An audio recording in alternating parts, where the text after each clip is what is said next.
Halo, Assalamualaikum warahmatullahi wabarakatuh. Ketemu lagi dengan saya Dr. Sarwo di channel Dr. Sarwo. Oke, hari ini kita akan membahas satu tips ya, atau suatu tips yaitu sharing tentang makanan apa sih yang bisa menyebabkan asam lambung naik ya. Makanan yang bisa menyebabkan asam lambung naik atau ini secara umum juga semua berbagai masalah lambung ya, makanan yang berpengaruh berbagai masalah lambung. Misalnya asam lambung naik atau GERD ya, gastroesophageal reflux juga bisa MAH, gastritis gitu ya. Ini secara umum makanan ini yang harus kamu pantang jika kamu punya penyakit ini.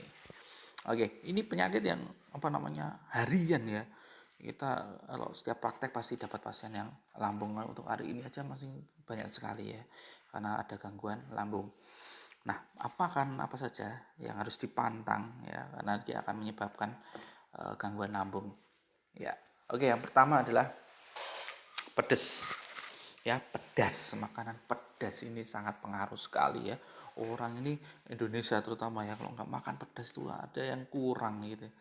Nah, seringkali orang kapok lombok ya, udah sakit lambungnya tapi pengen aja makan pedas. Nah, ini bisa menyebabkan kumat ya, pedas. Sambel atau mungkin pedas dari lombok, pedas dari merica, itu juga ngaruh ya ke lambungnya. Kemudian apa? Kecut ya, kecut, kecut atau asam ya.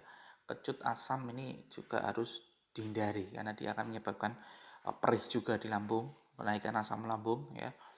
Apa saja yang termasuk kecut ini juga termasuk buah-buahan yang mengandung vitamin C tinggi. Ini juga harus dihindari. Misalnya jeruk, apel, buah naga. Jadi buah naga kelihatannya manis ya, tapi karena vitamin C tinggi ya, seperti itu. Dan mungkin madu ya, madu kadang-kadang karena asamnya masih tinggi dihindari saja untuk penderita lambung yang kronis ya. Kemudian makanan apa lagi dok yang kecut-kecut itu semua hal yang kita kira-kira asam berpotensi kecut berpotensi mengandung vitamin C yang cukup tinggi, hindari saja gitu ya. Itu. Terus kecut kopi ini yang harus ya kita kopi ini harus hati-hati, terutama kopi instan ya. Ini juga dia akan berpengaruh pada lambung ya, dia akan meningkatkan asam lambung jadi perih ya. Habis minum apa? Habis ngopi dok. Ngopi berapa gelas? 3 gelas semalam. Nggak tidur, nggak bisa tidur, atau mungkin jaga malam, atau mungkin ada kerjaan yang dia harus lembur, dia ngopi paginya perutnya sakit. Sering sekali kita dapatkan pasien yang semacam ini. Terus kemudian apalagi ketan ya, ketan. Masyarakat sini juga suka ketan ya. Kadang-kadang nggak makan pedas, enggak dok, mau makan apa? Kecut, enggak dok, ketan. Oh iya, ketan dok, bener saya kemarin makan ketan, ini memang sukanya ketan simbah. Nah, ini yang harus diperhatikan ya. Ketan ini juga lebih baik dihindari untuk penderita asam lambung atau sakit lambung atau MAH atau gastritis atau permasalahan lambung lainnya, permasalahan pencernaan, dihindari saja. Kemudian santan. Iya, makanan santan, makanan bersantan ini sangat favorit sekali banyak orang Indonesia yang sangat suka santan. Tapi kalau sudah menderita lambung, sakit lambung, asam lambung naik atau gastritis atau gangguan pencernaan lainnya, lebih baik dihindari santan. Ya. Karena ya kayak gitu ya. Dia akan berpotensi mengakibatkan gejala lambungmu kambuh gitu. Kemudian apa? Setelah santan, makanan yang berlemak ya. Lebih baik hindarilah makanan yang berlemak. Dulu berlemak dan santan dan pedes ini koncone ya. Saling kombinasi enak banget gitu ya. Lebih baik dihindari dulu makanan berlemak atau daging ya yang terlalu tinggi lemak, dihindari. Nah, kesemua makanan ini sebenarnya makanan yang tidak apa salah ya dikonsumsi oleh orang-orang yang normal yang dengan lambungnya normal. Tapi kalau lambungnya sudah bermasalah, lebih baik dihindari. Kemudian satu lagi yang harus dihindari, yaitu apa? Makanan instan. Ya, makanan atau minuman instan. Ini yang sering sekali ya. Pasien, kamu makan apa? Pedes, kecut, kopi, ketan, santan. Enggak dok. Berlemak, enggak dok.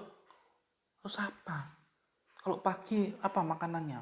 Nah, kita gali kan, pasien itu kita gali. Kalau pagi itu saya biasanya makan gitu ya, satu produk tertentu yang dia itu nganggapnya itu adalah pengganti sarapan. Itu minuman instan. Tidak boleh. Dia banyak pasien seperti itu ya. Dia termakan iklan, bujuk rayu iklan.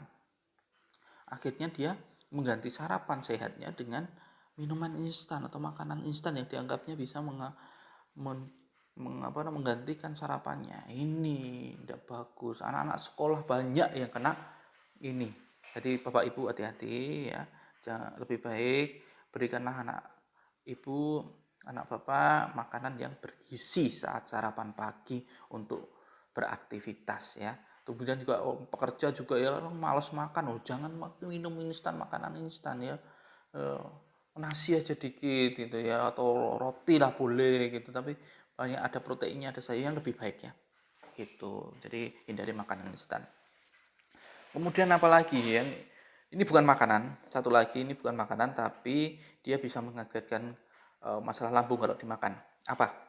Yaitu obat-obatan tertentu, terutama obat anti nyeri ya. Obat anti nyeri terutamanya NSAID ya. Golongan NSAID ini sering sekali bikin lambung kumat. Pasien, Bu, habis makan apa? Ini perutnya sakit gitu ya. Pedes, kecut, kopi, ketan, santan. Enggak semua, Dok. Minuman kemasan enggak semua, Dok. Apa ya? Kira-kira habis makan apa? Coba diingat-ingat dulu habis makan apa ini. Oh iya, Dok, ini kemarin tuh saya beli obat untuk nyeri lutut misalnya ya. Paling sering ini, nyeri lutut beli obat sendiri di toko obat gitu.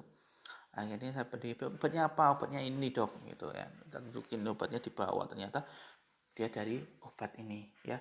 Obat ini dimakan kemudian malah nyeri ya. Sering sekali pasien malah minum obat-obatan tertentu dia asam lambungnya naik, gastritis sampai yang parah itu lambungnya kena atau lambungnya terkikis sampai bocor lah gampangannya ya.